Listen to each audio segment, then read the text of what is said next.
नमस्ते, Vande Mataram. Revolution India channel नए भारत की आवाज़ पर आप सबका हार्दिक स्वागत, अभिनंदन। दर्शकों, जैसा कि हर बार मैं एक वायदा करता हूं, किसी ना किसी ऐसी ख़ास शख्सियत से मुलाकात कराऊंगा और आज के हमारे ख़ास मेहमान, हमारे ख़ास कार्यक्रम हरियाणा की राजनीति में किसका लगेगा धूल में लट, उसके हमारे आज के मेहमान डॉक्टर राजकुमार गोयल जी हैं। डॉक्टर साहब, आपका रिवॉल्यूशन इंडिया चैनल पर हार्दिक स्वागत, अभिनंदन। बिल्कुल, आप सभी का भी बहुत बहुत स्वागत है। दर्शकों, ऐसी शख्सियत जिन्होंने पत्रकारिता के जगत में अपना नाम बड़ा बुलंदियों तक पहुंचाया और आज भी पत्रकारिता जगत में एक जाने माने पत्रकार के रूप में, वरिष्ठ पत्रकार के रूप में जाना जाता है। जिस प्रकार से आप सबको पता है, हरियाणा विधानसभा चुनाव की तैयारियां हर पार्टी अपने स्तर पर कर रही है, हर उम्मीदवार अपनी दावेदारी मजबूती से रख रहा है। हम जानना चाहेंगे राजकुमार गोयल जी से, आपने भी आवेदन किया है कांग्रेस पार्टी की टिकट से जींद विधानसभा के लिए। हम जानना चाहेंगे राजकुमार जी, सबसे पहले हम जानना चाहते हैं कि राजनीति शब्द के मायने क्या हैं बतौर वरिष्ठ पत्रकार और एक बतौर भावी नेता जो आगामी जींद विधानसभा चुनाव के लिए आप अपनी दावेदारी कर रहे हैं। राजनीति शब्द के मायने क्या है? देखिए, राजनीति शब्द बहुत बड़ा शब्द है, राजा से जुड़ा हुआ शब्द है। किसी भी देश का, प्रदेश का, किसी भी क्षेत्र का राजा बनकर, उसका प्रतिनिधि बनकर उसकी सेवा करना होता है। लेकिन अगर हम जींद ज़िले की बात करें तो जींद ज़िले को बने 50 साल से ज़्यादा का समय हो चुका है। लेकिन मैं बड़ी विडंबना मानता हूँ कि कितने एमएलए आए हैं, कितने मंत्री आए हैं, कितने केंद्रीय मंत्री यहाँ से रहे हैं, यहाँ से डिप्टी चीफ मिनिस्टर रहे हैं, यहाँ से चीफ मिनिस्टर भी रहे हैं, लेकिन जींद ज़िले का विकास किसी ने भी नहीं किया है। हम लगातार 25 साल से सेवा में जुड़े हैं। जो गरीब लोग हमारे पास आते हैं, हमारे काम नहीं होते, जींद का विकास नहीं हो रहा है। एक पत्रकार के नाते भी हमारे पास जो खबरें आती है कि हमारा सब प्रशासन के द्वारा काम नहीं किया जा रहा, तो हमने ये महसूस किया है, जींद की पीड़ा को महसूस किया है कि जींद का विकास जो 50 सालों में होना चाहिए था वो आज तक नहीं हुआ है। इसलिए हमें ये लगा कि खुद जब तक राजनीति में आदमी नहीं आएगा, जब तक उसकी बात में पावर नहीं आएगी, तब तक जींद का विकास नहीं हो सकता। इसलिए इस बार हमने अपना भी अनुमोदन दिया है। कांग्रेस पार्टी से हमने टिकट मांगी है और अपनी सशक्त दावेदारी जिताई है और ये दावा किया है कांग्रेस से कि अगर वो हमारे को टिकट देती है तो पहले तो हम कांग्रेस की टिकट से जीत कर दिखाएंगे अच्छे वोटों से, और दूसरा ये दावा करते हैं कि 5 साल में जींद की तकदीर और तस्वीर बदलने का काम हम करेंगे। डॉक्टर साहब, हम राजनीतिक विशेषज्ञ से चर्चा कर रहे थे, हमने उनसे भी जानना चाहा कि राजनीतिक शब्द के मायने क्या हैं। उन्होंने बताया कि राजनीतिक शब्द का मायना होता है समस्याओं के समाधान की कुंजी, चाबी। तो बतौर वरिष्ठ पत्रकार आप निश्चित तौर पर आम जनमानस के नज़दीक रहते हैं, उनकी जन समस्या को निश्चित तौर पर नित्य प्रतिदिन समाचार पत्रों और इलेक्ट्रॉनिक मीडिया के माध्यम से भी आप उठाते रहते हैं और वास्तव में एक पत्रकार का काम भी यही है, आम जनमानस की समस्याओं का समाधान। उसके अलावा आप सामाजिक संस्थाओं से जुड़े हुए हैं। जींद में जब शासन प्रशासन सरकारें सो जाते हैं तब राजकुमार गोयल जी जगाने का प्रयास करते हैं। मेरा फिर से वही प्रश्न, राजकुमार गोयल जी ने बताया कि जो राजनीति है, राजनेता से राजनीति बनी है, लेकिन बतौर राजकुमार गोयल, डॉक्टर राजकुमार गोयल जी का एक राजनेता का एक उद्देश्य होता है कि धन कमाना, वैभव अपने लिए बनाना, तैयार करना। लेकिन राजकुमार गोयल जी का राजनीति में, पत्रकारिता जगत से आगे राजनीति के क्षेत्र में आने का उद्देश्य क्या है और क्या सही मायने, किस उद्देश्य को लेकर आप राजनीति में आ रहे हैं? देखिए पंचाल जी, हमारा अच्छा बिज़नेस, बढ़िया बिज़नेस है, भगवान ने सब कुछ दिया है। प्रेस में, अच्छी चैनलों और अखबारों में हमने काम किया है। दैनिक भास्कर में मेरा अच्छा तजर्बा रहा। पंजाब केसरी में कई साल तक मैंने ब्यूरो चीफ के तौर पर काम किया और जो देश के बड़े चैनलों में जी न्यूज़ चैनल है उसके लिए मैंने काम किया, काफ़ी सामाजिक स्टोरियों पर काम किया है। अब उसके बाद लगातार जब समाज की खबरें हम उठाते हैं, सामाजिक स्टोरियों पर काम करते हैं, तो एक पीड़ा महसूस हो रही है कि हम एक पत्रकार के नाते उस खबर को तो दिखा सकते हैं, लेकिन आज शासन और प्रशासन इतना बेशर्म हो चुका है कि उस आदमी का काम ही नहीं हो पाता जी। अगर हम बात करें, 3 सूत्र में काम करते हैं जब कोई भी एमएलए बनता है। सबसे पहला सूत्र होता है कि मूलभूत सुविधाओं को दूर करना। जींद जिले को बने या जींद हल्के को बने 50 साल से ज़्यादा समय हो चुका है। जो मूलभूत सुविधाएं होनी चाहिए, अगर हम सड़कों की बात करें, सीवरेज व्यवस्था की बात करें, सफाई सुंदरता की बात करें, वो भी हम नहीं पाए हैं 50 साल में। पहला फार्मूले पर बिल्कुल सभी सरकारें फैल रही हैं। जितने भी आज तक मंत्री विधायक बने हैं, चाहे वो चीफ मिनिस्टर बने, चाहे डिप्टी चीफ मिनिस्टर बने हैं, जींद जिले का जो मूलभूत सुविधाओं की जो ज़रूरत थी उसको पूरा नहीं किया है। दूसरा होता है विकास। जी। ऐसा विकास किया जाए ये लगे कि राष्ट्रीय मानचित्र पर हमारा शहर नजर आए, वो काम भी नहीं हुआ है। और तीसरा होता है लोगों की समस्याएं। लोग अपने काम के लिए किसी के दरबार में जाते हैं, थाने में जाते हैं, सेक्रेटेरिएट में जाते हैं, किसी दफ्तर में जाते हैं, वहाँ धक्के खाका अगर फाइलें उनकी फेंक दी जाती हैं। वो बेचारे गरीब आदमी हैं, पूरी अपनी दिहाड़ी तोड़कर अगर किसी दफ्तर में जाते हैं वहाँ उनका काम नहीं होता। काम को लेकर एक बढ़िया सिस्टम होना चाहिए। हमारे पास एक अच्छा विजन है। मेरे पास काफ़ी डिग्रियां हैं, बीएससी, पीजी, डीजीएमसी की हुई है, एमएमसी की हुई है, एलएलबी की हुई है, लॉ की अच्छी नॉलेज है, और क्राइम में पीएचडी क्राइम हूँ मैं जर्नलिज्म में, और पत्रकारिता के नाते एक अच्छा विजन हम लोगों के बीच में लेके आए हैं। मेरे को एक एक वार्ड की, एक एक गली की, एक एक समस्या का हमें पता है। गाँव में क्या क्या विकास होना चाहिए। देश की आज़ादी के बाद पूरे हरियाणा में वो विकास नहीं हो पाया है। आज भी आप गाँव में जाकर देखेंगे गली में गंदगियाँ नजर आएंगी। जब अमृत योजना शहर में खुद सकती है तो अमृत योजना गाँव में क्यों नहीं बन सकती। कुल मिलाकर एक अच्छा विजन हमारे पास गाँव को लेकर, शहर को लेकर है। और हम ये कहते हैं कि अगर हम पॉलिटिक्स में आ रहे हैं और हमारे को मौका मिलता है, और यदि हमें विधायक बनने का मौका मिला तो 50 साल बना हम 5 साल का हम काम करेंगे और ये दिखा देंगे कि 50 साल तक जो काम नहीं हुआ था, जींद की तकदीर और तस्वीर दोनों ही बदल गई हैं। जींद राष्ट्रीय पटल पर नजर आएगा। जींद में कितने पुराने स्थान हैं, जितने ऐतिहासिक स्थल हैं। यहाँ ढूंढू तीरथ है जहाँ दुर्योधन को ढूंढा गया था। यहाँ 21 गाँव है, 21वें दिन ढूंढा गया था। रानी तालाब कितना पुराना है हमारा, गोल्डन टेम्पल की तर्ज पर। इन पर कहाँ पैसे लगे हैं। जी डॉक्टर, इसको इतना चमका दिया जाए कि पूरे देश दुनिया के लोग यहाँ आए।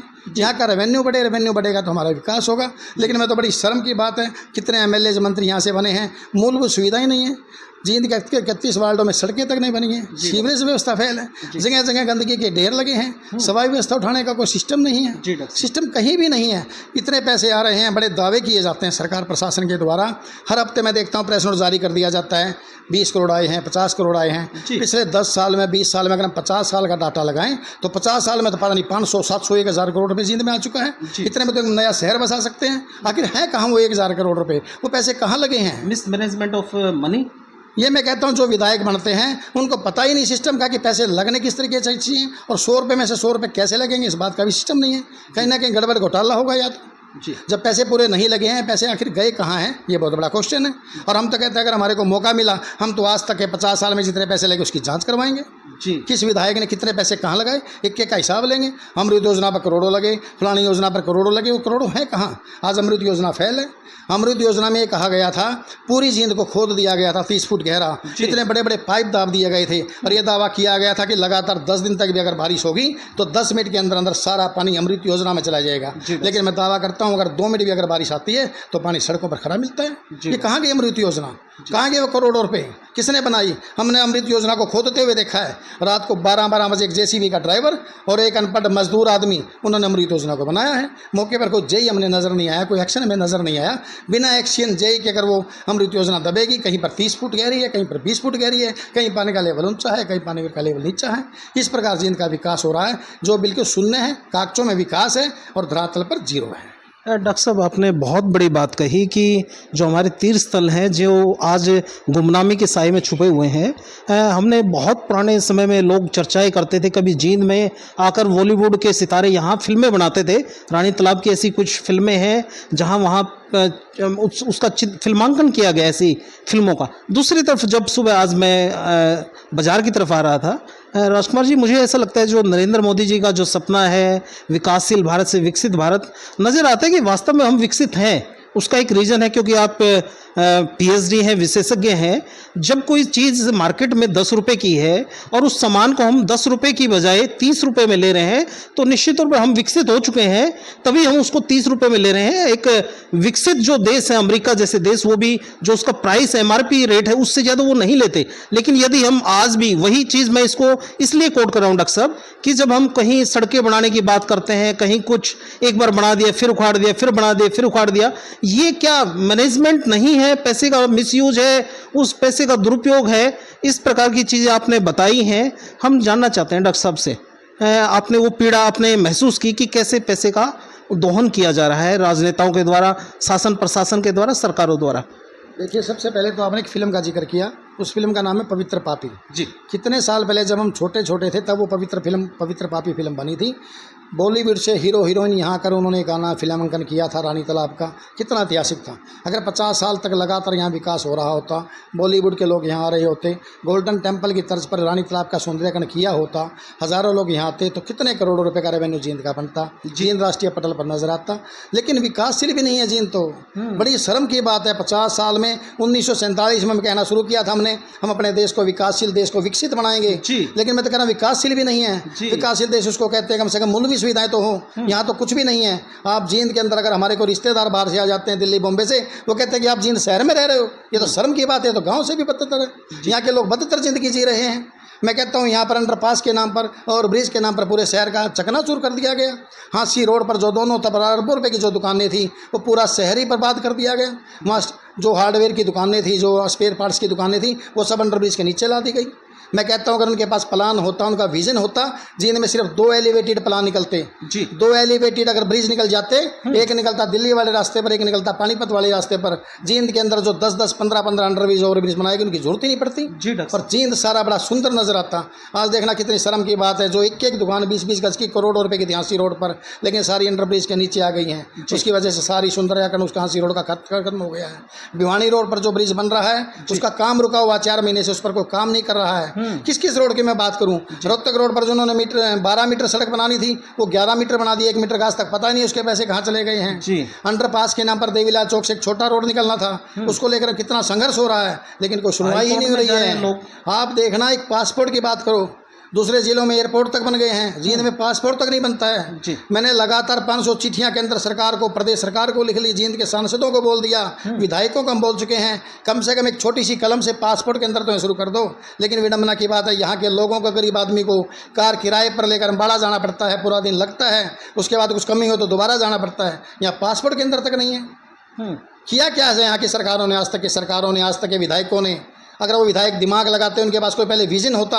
हमारे पास एक पूरा घोषणा पत्र है, अगर हमें मौका मिला विधायक बनने का, हमारे को सरकार ने, हमारे को टिकट दी है कांग्रेस पार्टी ने, और जींद की जनता ने हमें जिताने का मौका दिया, तो हमारे पास एक दिन का विजन है कि हम 5 साल के अंदर क्या क्या करेंगे। ये इधर से घूम लिए, उधर घूम लिए, इधर पैसा उधर लगा दिया, इधर लगा दिया, कहीं लगा नजर नहीं आ रहा। उस सारे सिस्टम को ख़त्म करके 5 साल में ये दिखाएंगे, जींद राष्ट्रीय पटल पर नजर आएगा, लोग जानेंगे ये जींद शहर वही जींद शहर है जिसको जींद गांव बोलते थे लोग जी। बिना विजन के काम करना बेकार है। राजनीति में आज कोई ऐसा आदमी आगे आएगा, मैं तो जींद की जनता से अपील करता हूँ, आप लोग कभी जाति के नाम पर, कभी पार्टी के नाम पर, कभी धर्म के नाम पर, कभी पार्टी के नाम पर वोट देते हो, कभी एक ऐसे आदमी को भी वोट देकर देखो जिसके अंदर कोई विजन हो, पढ़ा लिखा हो, एजुकेटेड हो, जिसने संघर्ष किया हो। हमने जींद विकास संगठन के बैनर से संघर्ष करके दिखाया है। सभी 2 रोड पर सीवरेज व्यवस्था बहाल नहीं थी, लोगों को घरों में पानी घुस रहा था, हमने विकास संगठन के पदाधिकारियों लेकर वहां मोर्चा संभाला और माइक लेकर ये घोषणा कर दी थी, जब तक पानी नहीं निकलेगा हम जी बीच की सड़क में बैठ जाएंगे। हम सभी 2 रोड पर हमने जाम लगा दिया। आप देखना, रातों रात 10-10 गाड़ियां आई, जो काम 25 दिन में नहीं हुआ था, और रात को 24 घंटे में हमने करके दिखाया जी। अगर हम ट्रांसफार्मर की बात करें, बाल भवन रोड पर एक ट्रांसफार्मर सड़क के बीचों बीच रखा था, पूरी रोड ही अवरुद्ध थी। हमने धमकी दी, 1 दिन का जाम लगाया अमर अनशन, आप देखते वहाँ हटा दिया गया, उस ट्रांसफार्मर को हटा दिया गया। कितने मुद्दे हमारे पास हैं, हजारों मुद्दे। पटियाला जोड़ की सड़क खराब थी, उसको लेकर हमने धरना दिया, उसको लेकर काम हुआ है। यहाँ का सेक्टर के कितने काम थे, न जाने कितने ऐसे काम हैं जो हमने किए हैं जी। हम समाज सेवा से जुड़े हुए हैं, हम गरीब लोगों के बीच में रहते हैं, हम गरीब लोगों की पीड़ा को समझते हैं। किस प्रकार पुलिस के लोग जाकर काम नहीं करते, किस प्रकार बुजुर्ग बुढ़ापे की पेंशन लेने के लिए कोई आदमी जाता है, वहाँ काम नहीं होता। 3 व्हीलरों में लेडीज बैठ कर सेक्टर में जाती हैं, वहाँ जाकर उनकी फाइलें फेंक दी जाती हैं। आज तक लाइन सिस्टम नहीं बन पाया है। अगर हमें विधायक बनने का मौका मिला तो सबसे पहले हम लाइन सिस्टम शुरू करेंगे। कहीं भी कोई बुजुर्ग महिला होगी, उसको वहाँ कुर्सियों पर बिठाया जाएगा, लाइन सिस्टम पूरी तरह से खत्म होगा। ये लाइन में खड़े होते हैं 3-3 घंटे, जब उनका नंबर आता है तो उनको फेंक दिया जाता है उनकी फाइल को, और वो बेचारे उल्टे अपने घर पर वापस आ जाते हैं, उनका काम नहीं होता। पूरा एक विजन लेकर हम काम करेंगे और जींद की तकदीर और तस्वीर को ऐसा बदलेंगे कि याद रखेंगे लोग कि कभी कोई विधायक आया था, और जींद की तस्वीर को बदलने का काम। डॉक्टर साहब, आपने बहुत कुछ वास्तव में, राजनेता आए अनेकों पार्टी के, उन्होंने भी सपने दिखाए। किसी ने कहा कि जींद को राजधानी बना देंगे, किसी ने कुछ दिया, कुछ ने, किसी ने कुछ सपने दिखाए। जनता, जींद की जनता, भोली भाली जनता, ये किस प्रकार से राजकुमार गोयल जी पर विश्वास करे कि जो आपकी कथनी और करनी वो बिल्कुल अप टू द मार्क है, जो शब्द हैं वो सही में एक पत्थर की लकीर के समान है, और राजनीति बड़ा तेज तर्रार एक खेल है, क्या राजकुमार गोयल जी उस खेल को खेल पाएंगे? क्या उस राजनीति के चक्रव्यूह में से क्या राजकुमार गोयल जी निकल पाएंगे, या उस चक्रव्यूह में ही फंस के रह जाएंगे? अभी टिकट की मारामारी चल रही है। ऑन मेरिट अगर डिसाइड करें तो मेरिट पे आपका नाम कहीं ना कहीं सर्वोच्च पर नजर आता है, लेकिन उस चक्रव्यूह से कैसे आप उसको तोड़ पाएंगे, कैसे वो टिकट आपको मिलेगी वो, और क्यों आपका मजबूत दावेदारी है जींद विधानसभा से, जहां ग्रामीण इलाके भी हैं, गांव भी हैं और शहर के वार्ड भी हैं, क्या वो मजबूत बिंदु हैं आपकी इस दावेदारी के, वो साझा करते चलें डॉक्टर साहब? देखिए, सबसे बड़ी विडंबना तो देश की है, अगर एक चौकीदार का भी इंटरव्यू होता है, एक संतरी का भी इंटरव्यू होता है, पीएन का, उसको भी रिटन एग्जाम देना पड़ता है, उसका भी साक्षात होता है, ओरल इंटरव्यू होता है। लेकिन विडंबना की बात है कि हमारे से आवेदन तो ले लिए गए हैं, लेकिन उस आवेदन के बाद कभी हमारा इंटरव्यू नहीं होगा जी। सीधा पैनल बैठेगा, अपना डिसीजन ले लेकर अपना डिक्लेयर कर देगा कैंडिडेट को। मेरी तो ये मांग है, मेरी तो मांग है सभी राजनीतिक पार्टियों से, उनके जितने जितने कैंडिडेट हो गए उन्होंने आवेदन लिए हैं, सर यहाँ में डिबेट कराइए। क्या बात है? उनको ओरल इंटरव्यू उनका लीजिए, उनका रिटन एग्जाम लीजिए, उनको लिख कर दीजिए क्या क्या आपके पास विजन है, कितने पेज का विजन है, आपके पास क्या घोषणा पत्र है, गाँव को लेकर आपके पास क्या विजन है, शहर के विकास को लेकर क्या है, मूलभूत सुविधाओं को लेकर क्या है, आम लोगों की समस्याओं को लेकर क्या है। आप खुद यहाँ विजन कराइए, 2,000 5,000 लोगों के बीच में, लोग खुद ही बता देंगे कैंडिडेट कौन होना चाहिए और कौन जीत कर दिखाएगा। मैं आपकी ताकत के बिंदु जानना चाह रहा हूँ राजकुमार जी, डॉक्टर साहब, कि क्या वो 4 बिंदु हैं जिन बिंदुओं की वजह से जो आपकी ताकत के रूप में जो आपको बतौर विधानसभा में टिकट कांग्रेस पार्टी की जींद विधानसभा से दिलाएंगी, और फिर अगर टिकट मिलती है तो आपको जीत में परिवर्तित करेगी, वो 4 आपकी ताकत? सबसे पहली ताकत तो हमारी ईमानदारी है जी। हम खुद पैसे लगाकर लोगों का काम कराना जानते हैं। अगर हमें मौका मिला, राजीव गांधी ने कभी कहा था मैं 1 रुपया भेजता हूँ 15 पैसे पहुँचते हैं, हम दिखाएंगे 1 रुपया तो 1 रुपया ही पहुँचेगा। बीच में अगर किसी की हिम्मत हुई किसी अधिकारी कर्मचारी की, उसको खींचने का काम करेंगे। पहला तो ईमानदारी से काम करेंगे और सरकार और प्रशासन से करवाएंगे। दूसरा काम, हमारे पास विजन है, हम एजुकेटेड, हमें एक वार्ड का पता है, उन समस्याओं का विजन हमारे पास है। जब तक संविधान नहीं बना तो देश नहीं चला, जब तक देश आज़ाद जब हुआ जब पहले संविधान बन गया। हमारे पास घोषणा पत्र है, उस घोषणा पत्र लेकर हम काम करेंगे। सेकंड हमारे पास है। तीसरा, हम दबंग हैं, हम प्रशासन हमारे को बेकाने की कोशिश करेगा तो हम बेकाने में आने वाले नहीं हैं। हमें पता सरकार कैसे चलाई जाती है, हम दिखाएंगे प्रशासन को कैसे मोड़कर। प्रशासन एक नुमाइंदा होता है जिसको चलाना होता है, लेकिन हम ये तो देख रहे हैं कि पिछली सरकारों में प्रशासन काम करता है और सरकार को घुमाता है। ये हमारे पास ऐसे ऐसे विजन है जिसको लेकर हम काम करके दिखाएंगे। जी डॉक्टर साहब, आपने बहुत विस्तार से चीज़ों को बताया। वास्तव में आपसे चर्चा करके खुद रिवॉल्यूशन इंडिया परिवार गौरवान्वित महसूस कर रहा है, क्योंकि इस प्रकार के अनुभव के पुरोधा जब हम समाज में बैठे हैं, वो पत्रकारिता जगत में या सामाजिक कार्य में जो अपना बहुमुखी योगदान जो देते हैं ऐसे व्यक्ति, वास्तव में बहुत बड़ा योगदान ऐसे व्यक्तित्व का, और समाज में और राजनीति में वास्तव में ऐसे लोगों की ज़रूरत है।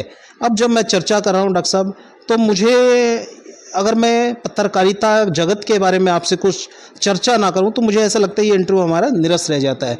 डॉक्टर साहब, क्या आप मानते हैं पत्रकारिता का लेवल क्या रह गया? क्या वो स्तर इसका जो पहले की पत्रकारिता का जो तीखापन, पैनापन और जो न्याय के लिए जो कलम चलती थी, क्या उस कलम में अब पैसे डलते हैं, पैसे की खनक की वजह से वो लोगों को न्याय से वंचित कर रही है कलम, या न्याय में बाधा उत्पन्न कर रही है, या न्याय के लिए वास्तव में काम कर पा रही है? देखिए, देश की आज़ादी के समय में जो पत्रकारिता थी वह कमीशन था, और उन लोगों ने हाथ में बैग उठाकर अपनी कलम की लेखनी से देश को आज़ाद कराने में अपनी भी अहम भूमिका निभाई है। जहाँ स्वतंत्रता सेनानी फांसी के फंदे पर चढ़े हैं, जिन्होंने गोलियां खाई हैं, लाला लाजपत राय जैसे महापुरुषों ने लाठियां खाई हैं, वहीं पत्रकारिता का भी अपना रोल था, उनका एक मिशन था। और पत्रकारिता आज भी एक मिशन है। लेकिन मैं मानता हूँ कि जो लोग बिना पढ़े लिखे इस मिशन में आ गए हैं, जिनको इथिक्स का ही नहीं पता है। अगर हमने पत्रकारिता में डिप्लोमा किया है, हमने डिग्री की है, हमने LLB की है, तो साथ में ये सीखा है कि मेरी ड्यूटी क्या है, मेरे अधिकार और कर्तव्य क्या हैं, दोनों जानने जरूरी हैं। अगर मेरा अधिकार खाना खाने का है तो मेरा कर्तव्य ये भी है कि मेरे पास वाला आदमी को भूखा ना रहे। क्या बात? पत्रकारिता में इथिक्स लोगों के पास नहीं है। मैं उनसे निवेदन करूंगा, जो आज के लोग सोशल मीडिया में आ गए हैं। अब हम सोशल मीडिया का जिक्र करें तो जब देश आज़ाद हुआ था, RN नहीं बना था, जब इलेक्ट्रॉनिक मीडिया ही नहीं था, और नहीं सोशल मीडिया था। सरकार के पास कोई नियम कानून ही नहीं है। जो लोग आज आईडी लेकर घूमते हैं, उन भाइयों से मेरा ये निवेदन है कि आपने आईडी तो ले ली, आपने अपने आप को एडिटर मान लिया, रिपोर्टर मान लिया, आपने कभी किसी सीनियर साथी की सलाह तो नहीं ली, आपने कभी डिप्लोमा तो नहीं किया, आपने एथिक्स तो नहीं पढ़ी। आप सरेआम जब मैं देखता हूँ वो इंटरव्यू करते हैं सड़क पर खड़े होकर किसी मर्डर को लेकर, उनकी एक लाइन में गड़बड़ होती है। अगर कोर्ट में कोई मामला चलाया जाए तो उनको जेल हो सकती है। इसलिए मेरे साथियों से निवेदन है, आप कुछ भी बोलें, बोलने से पहले आपका उसका ज्ञान होना जरूरी है, और ज्ञान होने के बाद ही आप रोड पर आकर किसी आदमी का साक्षात्कार ले सकते हैं, किसी क्राइम की खबर के ऊपर अपनी डिबेट कर सकते हैं। मेरा पुनः निवेदन है, आज पूरे देश में जो सोशल मीडिया की लाइन लगी हुई है, एक प्रेस कॉन्फ्रेंस में हम देखते हैं 100 आईडियाँ आ जाती हैं जी, उनमें से 99 आईडियाँ होती हैं बिना चैनल की जी। आज अगर मैं किसी चैनल में काम करता हूँ, मैंने किसी नेशनल चैनलों में काम किया है, तो मैं खबर अगर कोई भेजना चाहता हूँ, ऐसी खबर जिस पे एथिक्स लागू नहीं होती, तो जाने के बाद कट जाएगी जी। लेकिन यहाँ तो खुद ही मालिक हैं, खुद ही बनाने वाले हैं, खुद ही चलाने वाले हैं, रोकने वाला कोई है नहीं। और जिस वजह से लगातार मानहानि के दावे हो रहे हैं, मैं देखता हूँ कि कितने सम्मन जारी हो रहे हैं आज की सोशल मीडिया को, और वो बाद में जाकर कोर्ट में बड़े परेशान होते हैं। इसलिए मेरा ये निवेदन है, देश की आज़ादी के बाद जो संविधान बना, जो इजाज़त, जो कानून, जो अधिकार एक आम आदमी को है, वही प्रेस को है। प्रेस को अलग से कोई आज़ादी नहीं है जी। जो 135 करोड़ लोगों को आज़ादी है, वही आपको आज़ादी है। हर आम आदमी को अपना कहने का अधिकार है, वही अधिकार आपको है। आप ये ना सोचें जो प्रेस के साथ या सोशल मीडिया में है, बिना समझे लिखे कि मेरे को कुछ खास आज़ादी दे दी गई है, मैं किसी के बारे में कुछ भी बोल सकता हूँ। वो दूसरे का वर्जन नहीं लेते, एक का वर्जन चला देते हैं, पर्सनल खबरें ले लेते हैं, घरों में घुस जाते हैं, मियाँ बीबी की लड़ाई को खुलासा कर देते हैं। उन सभी से मेरा हाथ जोड़कर निवेदन है, आप बाज़ारों में किताबें आती हैं, इथिक्स क्या है, नियम क्या है, कानून क्या है, उनको पढ़े, पत्रकारिता को अपने सीनियर साथियों की सलाह लें, जो क्लासेस लगती हैं उन क्लासेस को अटेंड करें, डिग्रियां करें, मास कम्युनिकेशन आजकल चल रहा है, डिप्लोमे चल रहे हैं, उनमें जाकर जब तक नहीं करेंगे तब तक ये बिल्कुल ऐसे ही होता रहेगा। और हम लोग जो लोग पत्रकारिता से जुड़े हुए हैं, जिन्होंने एक मिशन अपना बनाया था, हम लोग बदनाम होते रहते हैं उन सोशल मीडिया के लोगों की वजह से, जिनको नॉलेज नहीं है जी। मेरा उन भाइयों से यही बार बार अपील है कि वे अपनी स्टडी करें, और स्टडी करने के बाद अपना दिखाएं कि उनके अंदर क्या रूप है पत्रकारिता का जी। डॉक्टर साहब, आपने अपना कीमती समय दिया, उसके लिए आपका हृदय से बहुत बहुत आभार। और मैं दर्शकों को इसी सोच और इसी विचार के साथ छोड़े चलता हूँ। निश्चित तौर पर किसी भी देश का भविष्य उस देश के राजनेता तय करते हैं, उन युवाओं का भविष्य, क्योंकि नीतियां निर्धारण विधानसभा और लोकसभा के क्षेत्रों में राजनेता तैयार करते हैं, और उन राजनेताओं को तैयार करने की जिम्मेवारी आम जनता के कंधों पर है, उनके विवेक पर है, उनकी बुद्धि पर निर्भर करता है। और उन नेताओं को टिकट देने का काम हर पार्टी के प्रदेश और राष्ट्रीय कार्यकारिणी के सदस्यों के ऊपर होता है। वो निर्धारित करें कि जिस प्रकार से डॉक्टर साहब राजकुमार गोयल जी ने कहा कि आपने आवेदन तो हजारों की संख्या में ले लिए हर विधानसभा क्षेत्र से, यदि उन लोगों का कोई 1-to-1 इंटरव्यू या उनका डिबेट, ओपन डिबेट कराई जाए, ताकि उनका राजनीतिक शब्द क्या है, उस शब्द के मायने को ही समझ पाएं, और उसके बाद उनका विजन क्या है।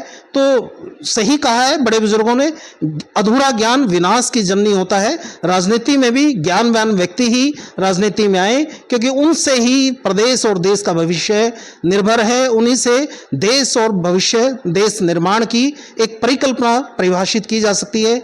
आप देखते रहिए रिवॉल्यूशन इंडिया। फिर किसी अन्य दिन किसी खास शख्स से मुलाकात कराएंगे, और देखने वाली बात होगी कि हरियाणा की राजनीति में जो जींद विधानसभा से डॉक्टर राजकुमार गोयल जी का क्या राजनीति के इस क्षेत्र में लग पाएगा धूल में लट। देखते रहिए रिवॉल्यूशन इंडिया। जय हिंद, जय भारत, वंदे मातरम।